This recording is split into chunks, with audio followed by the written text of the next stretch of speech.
사실 제가 임용고시에 임자도 몰랐던 사람이어가지고 저같이 교대에서 진짜 아싸 라이프를 즐겼다. 나는 나한테 정보를 줄 선배도 없고 나와 함께 해줄 동기도 없고 아무도 없다. 제가 그랬거든요. 그런 분들을 위해서 또 저의 약간 기록? 1차 시험 기록? 느낀 점을 얘기하기 위해서 이 영상을 한번 찍어봅니다. 네, 좋은 정보가 됐으면 좋겠네요. 일단은 저는 요거조차 몰랐어요. 임용시험의 개요? 무슨 시험이냐? 왜냐면 이게 시스템이 생각보다 너무 복잡해요. 이게 1차가 있고 2차가 있는데 여러분들 지금 1월달이시겠죠? 예비인고생분들? 그럼 지금 이제 이거 공부하기 시작하실 거예요. 이거가 지금 아마 인강도 2개로 나눠져 있을 거예요. 교직 논술이랑 이거는 말 그대로 주제가 하나 있으면은 그거를 가지고 이렇게 논술을 죽 쓰는 거. 죽 쓰는 거고 20점 만점이고요. 그 다음에 우리 초등학생들이 배우는 과목들에 대한 시험인 교육과정이 있어요. 얘가 80점. 그럼 이게 지금 몇 점이죠? 100점이겠죠? 이렇게 100점이 나오고요. 2차에서 한 경기 기준으로 3일 동안 면접을 봐요. 심층 면접? 사실 이거는 지금 막 딥하게 아실 필요는 없는데 그래도 불안하니까. 저는 1차 공부하면서도 2차까지 뭘 어떻게 하는 거지? 하고 엄청 불안했었거든요. 그다음 심층 면접. 이거는 막 그런 거 물어봐요. 뭐 좋은 교사가 되기 위해선 무엇을 해야 될까요? 뭐 당신은 인성교육을 어떻게 하실 건가요? 막 그런 진짜 말 그대로 면접이에요. 일반 기업에서나 아니면 여러분들 교대 입학할 때 했었던 거랑 그런 비슷한 면접이고, 그 다음에 우리 교대 다니면서 막 죽어라 했었던 그 가상의 초등학생들을 앞에 두고 하는 수업 실현이 있고, 그 다음에 영어 면접, 영어 수업 실현 같은 거랑 영어로 문제 몇 개 물어보는 거? 그런 거 있어요. 근데 이거는 그냥 이렇게 정도만 알아두셔도 될 것 같아요. 이렇게 해서 얘가 40점, 50점, 여기서 10점 해서 얘도 다 해서 100점이고요. 그럼 이렇게 총 200점을 도합으로 해서 최종 합격자가 발표납니다. 근데 문제는 여기 1차에서는 1차 합격자에서 1.5배수, 그러니까 1차 합격 컷에서 0.5만큼을 더 뽑아주는 거죠. 그래서 이 안에 들면은 이거를 볼 자격이 주어져요. 그래서 얘는 이 1.5배수를 뽑기 위해서 뭘 더하냐, 그러니까 최종 합격에는 요거는 안 들어가요. 최종 합격에는 안 들어가는 거고 오로지 1차를 위한 것만 들어가는데 여기에 이제 학점 같은 내신이랑 지가점이 들어가는 거죠. 근데 이번에 경기도 경쟁률이 원래 작년에 2.0 이 정도였다가 이번에 2.4로 올랐어요. 그래서 이번에 좀 시험이 좀 난해했다? 그러니까 뭔가 난이도가 어려운지 쉬운지도 모르겠고, 뭐 현직한테 유리했다는 말도 있었고, 이제까지 냈던 시험들이랑 결이 좀 달랐다, 막 이런 말이 되게 많은데, 그럼에도 불구하고 컷이 막 뭐라고 해야 되지? 드라마틱하게 안 떨어진 이유가 경쟁률이 너무 높았어요. 경쟁률이 너무 높았어서 막 후기 글 보면은 내신 몇 점이 이렇게 중요한지 난 처음 알았다. 왜냐하면 내신 막 0점 몇 점 때문에 당락이 결정돼 버렸으니까. 그러면 아예 2차 볼 자격도 없는 거잖아요. 근데 그거는 너무 슬프니까 지금 1, 2, 3학년을 진짜 막 나는 D, C 바치다 그러면은 조금이라도 이거를 챙겨보시는 게 어떠하신가 라는 제안을 드립니다. 네, 그래서 어쨌든 이렇게 되고요. 교육과정은 참고로 A형, B형 나눠서 칩니다. 네, 이렇게 해서 A형, B형 나눠서 뭐 공부할 때는 인강으로 이렇게 한 번에 공부하시겠지만 시험은 나눠서 본다는 거. 그럼 이렇게 개요까지 하시고 그 다음에 기간별로 어떻게 공부를 하면 될지도 네, 알려드리겠습니다. 자, 이거를 알려드리기 전에 아마 지금 의욕이 엄청 넘치는 임고생분들이 계실 거예요. 근데 이거는 너무 일단 과목만 13과목이고 양도 너무 어마어마하게 많고 하다 보면은 지쳐서 나가 떨어져요. 실제로 스터디도 하다가 중간에 탈주하시는 분들도 계시고 중간에 인강이 계속 밀리고 하루에 5개씩 들어야 되는 상황까지 오다 보니까 여름에 또 덥고 지치고 하다 보니까 지쳐요. 그래서 지금은 조금 리프레시 하면서 그냥 천천히 인강만 따라잡는다 라는 생각으로 일단 이게 진짜 말씀드리고 싶은 게 저는 처음에 되게 의욕이 넘쳤었어요. 근데 저도 이런 충고를 굉장히 많이 들었거든요. 좀 뻔해 보이지만 얘 진짜 장거리 마라톤이에요. 여러분 지금 11월 달까지 하셔야 되는데 이거 진짜 장난 아니거든요. 그래서 그냥 너무 지금 힘 빼지 마시고 한 1월부터 3월 개학이잖아요. 이때까지는 해야 될 거. 인강 안 밀리기. 벌써부터 밀리면 큰일 나니까. 인강 안 밀리기. 그리고 아마 인강 끝날 때마다 그 스터디를 해야 될 거예요. 제가 스터디에 대해서도 세상에. 저는 사실 되게 아싸라고 했었잖아요. 그래서 처음에 스터디를 못하고 그냥 혼자 할 뻔했어요. 그리고 사실 저는 되게 저 스스로에 대한 믿음이 있었기 때문에 혼자 해도 상관이 없다? 그렇게 생각을 하고 있었는데 웬만하면 스터디를 구하세요.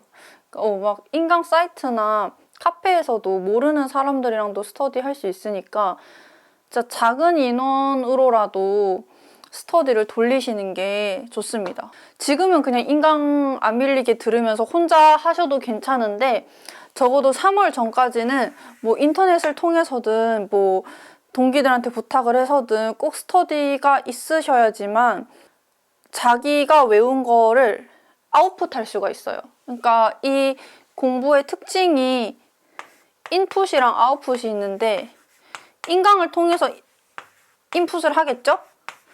근데 이 임용시험은 전부 서술형이란 말이에요. 간단한 주관식도 아니고 전부 서술형으로 적어야 되니까 스터디원들끼리 뭐 어떤 질문을 하면은 그거를 내가 내 인풋이 된 거를 내 생각대로 정리하는 과정이 아웃풋이거든요. 근데 이거 절대 혼자 못해요. 왜냐면 질문을 다른 시각에서 형성해 줄 사람이 없잖아요. 그래서 스터디를 하는 거를 전화 스터디? 이런 것도 많으니까 꼭 구하시는 거를 3월 전까지 구하시는 거를 추천드리고 그리고 할 수 있다면 좀 체력 기르기? 저는 정말 체력이 없어서 후회를 많이 했어요. 갈수록 다른 친구들도 11월 돼갈수록 막 엄청 헥헥대고 커피 막 이만한 거 막 사가지고 먹고 근데 막 보면은 운동 애초에 좀 열심히 했던 친구들은 끝까지 잘 견디더라고요. 그래서 이렇게 한 3개 정도? 그 다음에 이제 또 4월부터 8월이 있는데 이때부터 본격적으로 사람들이 스제트라는 거를 하기 시작할 거예요. 주변 친구들이. 이 스제트는 별게 아니라 그냥 이렇게 생긴 노트인데 한쪽에는 문제를 적고 한쪽에는 답을 적어서 이렇게 반으로 접어가지고 외우는 형식의 그런 그냥 노트예요. 근데 이게 단순 암기식이거든요. 근데 제가 감히 올해 임고는 어떻게 나올 거다라고는 말씀드리기가 어려워요. 근데 사실 이번 2023학년도 수능은 외워서 푸는 문제가 거의 없었어요. 뭐 나중에 공부할 카테고리들이 뭐가 있는지 말씀드리겠지만 막 외워서 해야 되는 것들 내용 체계표나 역량이나 성취 기준 하나도 안 나왔어요. 그래서 저는 그걸 다 외웠는데 그래서 저랑 그렇게 외워야 될 거를 다 외운 친구 한 명이 있었는데 서로 시험 끝나고 이번 시험이 너무 허무했다라고 얘기를 했어요. 왜냐면은 외운 게 하나도 안 나와서. 그래서 스제트나 단거나 작업을 할 때 저는 남이 주는 거 쓰지 마시고 저는 사실 제가 그래도 좀 고득점을 한 이유가 혼자서 단권화를 했기 때문이라고 생각해요. 저는 선배들이 줬던 노트나 물론 그런 걸 줄 선배가 없었기 때문이기도 하지만 제가 혼자서 노트를 다 만들었어요. 노트하고 사실 친구들이 다 뭐라고 했어요. 그냥 한 명한테 이렇게 막 부탁 열심히 해가지고 단권화 받아라, 노트 받아라. 근데 저는 안 그랬어요. 그냥 나 혼자 해도 될 것 같다고 해서 혼자 했는데 저는 혼자서 이렇게 노트 만들고 인강 들으면서 단권화 작업을 한 4개월 내내 계속 했어요. 혼자서 계속 그 노트북으로. 그래서 이 작업이 4월에서 8월까지 이루어지고 또 하나 더 할 거는 이때 그 인강 사이트에서 주는 문제가 있을 거예요. 그리고 이때 푸는 기출 문제는 사실 저는 답지를 보면서 모범 답안을 좀 외우려고 했어요. 네, 모범 답안을 외우는 형식으로 기출 문제를 푸시길 바라고 연습 문제는 답지 보지 마시고 혼자 푸시고 그래서 이렇게 하면서 좀 뭐라고 해야 되지? 임고에서 원하는 답안 그런 거를 알아내려고 많이 노력했던 것 같습니다. 그리고 제가 그 더보기란에 그 제 이메일 주소를 남겨놓으실 테니까 어떻게 노트 정리하고 단권화 정리했는지 궁금하신 분은 제가 자료를 정리해서 드리도록 하겠습니다. 네. 그리고 뭐 이제 달려야 될 시기죠. 8월까지 끝났으면은 이제 9에서 11월이죠. 이때부터는 뽀개기라는 걸 합니다. 많이들 들어보셨을 수도 있는데 아까 과목이 13개 정도라고 했잖아요. 그 13개를 한 3일 만에 다 돌리는 거. 13개의 전 과목을 3일 만에 스터디로 다 돌리는 거. 안 될 것 같은데 진짜 계속 하다 보면 됩니다. 그리고 저는 이렇게 뽀개기를 작은 단위로 점점 이렇게 줄여나가는 게 이것도 솔직히 성공의 비결이었다고 생각을 해요. 그리고 이 뽀개기 스케줄표 짜는 것도 되게 어렵거든요. 이것도 나중에 이메일로 자료 요청하시면은 스케줄표를 제가 어떻게 짰었는지 그것도 안내해 드리도록 하겠습니다. 그래서 뽀개기 짧은 텀으로 계속 하시고 그리고 저는 모의고사 실전 환경이랑 똑같이 해서 모의고사를 주 1회 정도 해봤습니다.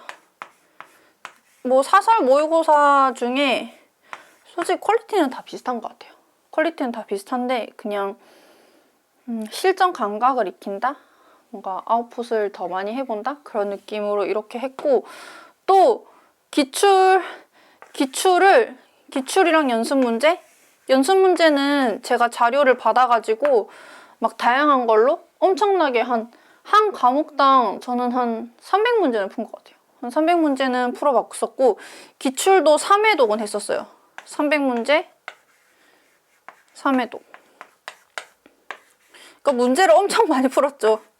근데 이미 저는 이게 가능했던 이유가 4월달, 8월달에 노트랑 단권화를 통해서 저는 이미 다 외워놨었어요. 외우는 거는 이달 다 끝났고 그래서 아웃풋을 이렇게 문제 푸는 걸로 91월 달에 하고 실전에 들어갔었습니다. 그리고 그러면은 이제 마지막으로 뭔가 과목별로 자세한 공부법은 뭔가 나중에 알려드리던가 아니면 암기 팁 같은 것도 사실 할 말이 너무 많아요. 임용 관련해서는 저는 아까 말했듯이 진짜 혼자서 맨땅에 헤딩하는 식으로 했기 때문에 어떻게 하면 쉽게 하는지 이제 좀 알 것 같아요. 그래서 일단은 해야 할 것. 일단 줄임말이 되게 많죠. 임용 공부하다 보면 뭐 지들끼리 알고 있는 게 많아요. 뭐 내체편이 뭐니. 일단 무슨 과목이 있을 거 아니에요. 이렇게 예를 들어 국어라고 칩시다. 시험이 어떻게 나오냐면 그 개정교육 2022년 개정교육과정이 있잖아요. 거기 문서에 각 과목마다 뭐 이런 걸 적어놨어요. 뭐 이 과목에 뭐 개요도 있고 뭐 성격도 있고 그런데 거기 제일 첫 장에 나온 게 뭐냐면 역량이에요. 이 과목에서 아이들이 함량해야 할 역량. 예를 들어 뭐 국어 같은 거에는 막 공동체 역량 뭐 이런 것도 있고 디지털 미디어 역량 이런 거 있고 이런 역량을 다 청킹을 따서 외웠었어요. 왜냐하면은 이런 식으로 문제가 나와요. 어떤 뭐 수업 장면을 주고 이 수업 장면은 뭐 어떤 역량을 함량할 수 있는, 국어과에 어떤 역량을 함량할 수 있는 건가, 약간 이런 식으로 간단하게 문제가 나올 때도 있거든요. 그래서 이 역량을, 근데 이걸 또 2023년에는 아까도 말씀드렸다시피 2024학년도 시험이구나. 한 문제도 안 나왔어요. 어떤 과목에서도. 그래서 막 사람들이 이제 스제트의 시대는 갔다, 단순 암기하는 식의 시험은 끝났다, 이렇게 말을 하는데 또 단언할 수 없는 게, 그냥 평가원에서 아닌데? 2025년에는 또 외우는 거 위주로 낼 건데? 이러면 안 외우고 가면 그냥 다 틀리는 거예요. 이거는 약간 모르면 죽어야지 느낌이라서. 왜냐면 한 글자라도 틀리면 틀리는 거예요. 왜냐면 이게 교육과정 문서에 아예 정부에서 내려오는 거여서 얘는 안 외우면 끝. 그래서 얘가 있고, 그 다음에 우리가 흔히 줄여서 말하는 내체표라는 게 또 있다요. 이 내용 체계표도 국가 문서에 있는 건데 말 그대로 표처럼 생겼겠죠? 이 골 때리는 게, 이게 뭐 영역이 있어요. 예를 들어 국어에는 듣기, 말하기, 쓰기, 뭐 문학, 읽기 이런 식으로 영역이 있고, 그 영역마다 배워야 할, 막 지금은 좀 핵심 아이디어가 있고 막 이런 표들이 막 엄청 있어요. 근데 이 표에 있는 내용 요소들을 그냥 다 외우는 거예요. 노래로 외우던지 청킹을 따든지. 근데 이것도 마찬가지로 2024년도에는 하나도 안 나왔다. 근데 만약에 진짜로 문제가 이제까지 기존에 그래왔던 것처럼 뭐 이 수업에서 뭐 해당 교사가 목표로 하고 있는 내용 체계표에서의 핵심 아이디어는 무엇인가, 뭐 내용 요소에서 적어라, 그렇게 하면 틀릴 수밖에 없다는 거. 그래서 그 내체표가 있고, 그 다음에 이게 기본 이론이라는 게 있어요. 이게 모든 과목 공통이에요. 다른 뭐 음악이든 뭐든 간에 거기도 역량이 있고 내체표가 있고, 그리고 기본 이론. 기본 이론은 뭐냐면은, 그러니까 학자들, 아마 교대에서 교수님들이랑 수업하시면서 뭐 배웠을 거예요. 막 그러니까 교과서에는 없는 내용인데 교과서를 만드는 기본 이론이 되는 것들? 뭐 이건 수능 국어에서도 배웠을 텐데 막 이런 거 나오는 거예요. 그냥 뭐 비언어적 표현, 막 반언어적 표현의 예시들, 또는 뭐 대화의 경률, 막 이런 되게 좀 원론적인 얘기들, 학자들이 한 얘기들, 교과서를 이루는 바탕이 되는 얘기들. 이것도 근데 되게 시험에 좀 자주 나와요. 이거를 교과서 내용이랑 연관시켜서 뭐 어떤 학자의 이론에 따라서 해당 소재를 어떻게 수업할 것인가, 그런 식으로 이렇게 하고, 그 다음 이제 드디어 교과서네요. 드디어 교과서랑 그 교과서랑 같이 이렇게 교사가 봐야 되는 지도서 관련 내용이 나오겠죠?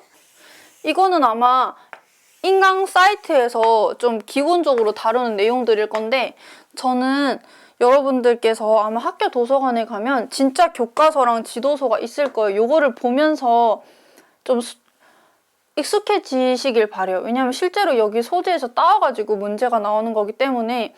그래서 이거 실제로 책을 빌려가지고 보면서 하시길 바랍니다. 이거는 그냥 그런 내용이에요. 막 국어나 수학이라고 쳐보면은 3학년 때 배우는 뭐 세자루수의 덧셈 뺄셈을 어떻게 할 것인가, 뭐 지도서 내용 바탕으로 설명해보자, 뭐 그런 거고, 아직 끝이 아니에요.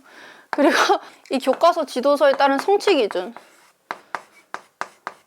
기준은 요즘 문장을 다 쓰라고는 안 나오고 빈칸 뚫어서 쓰라고는 나와요. 그래서 저는 친구들이랑 빈칸 암기 했어요. 빈칸 암기 하시고, 그 다음에 또 우리 교육하면 빠질 수 없는 게 평가겠죠. 뭐 교학방류, 평방류. 이거는 교수 학습 방법 및 유의사항이고, 얘는 평가 방법 및 유의사항이에요. 이것도 교육과정 문서에 있는 내용이고, 이것도 그 2024에서는 조금 나왔던 것 같아요. 성취 기준은 외워야 될 과목이랑 안 외워야 될 과목 정해져 있긴 하지만 저는 외우면 2차 시험 때까지 잘 써먹을 수 있어서 좋다고 생각하긴 해요. 그래서 교학방류랑 평방류도 빈칸 암기했어요. 예를 들어 2024 미술에서는 이런 문제가 나왔어요.